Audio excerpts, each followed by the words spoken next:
if you've had these feelings of self-doubt, or felt like you're a fraud and someone's going to catch you out, or you felt that you're just constantly an imposter, that you don't belong where you are, especially in the workplace. So as we're going to talk to Kamna, it pops up in other areas of our life as well.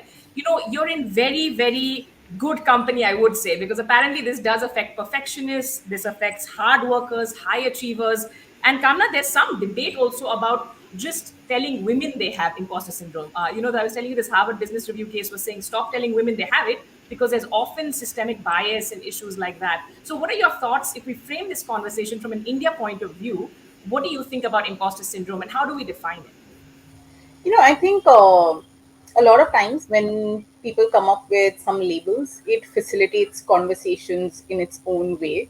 Um, Unfortunately, what also ends up happening is that somewhere we pathologize something which can also be a normal experience, and which is where I think the Harvard Business Review study also really helps to highlight the fact that you don't necessarily, and you absolutely should not be labeling people with having illnesses or problems without necessarily knowing what is really going on within the larger context of where you're working, where you're coming from, who you are as an individual.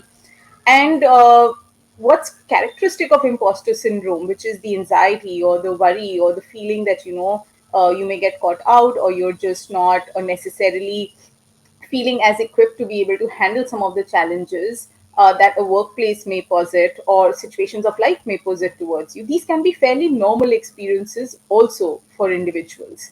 And a lot of times we end up pathologizing that and making you feel almost as though there is something very drastically wrong with you to experience it. The reason to highlight this aspect is because a lot of times people then start questioning their own selves, their capabilities, their abilities, wondering about what is wrong with them, what may have gone wrong in their years growing up, how is it or why is it that they may be different from others.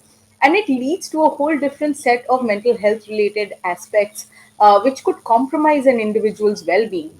It's very easy to get caught in this entire debate around feeling like I'm having an imposter syndrome, and then as a result, judging your own self, experiencing impact on your moods, constantly having anxiety, being extremely preoccupied, feeling as though you're not being able to do your work well. Mm, and this is something that we end up seeing with a lot of people. People, like you mentioned, could be high achievers as well.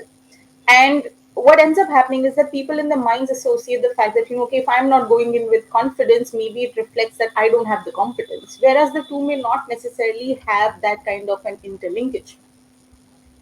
People who Yeah. are confident are just able to essentially put themselves across in the right way. But that in no way means that you may necessarily have the skills and the abilities that are required to do a particular job very well. Someone who is underconfident or less confident can equally do a job pretty well as well.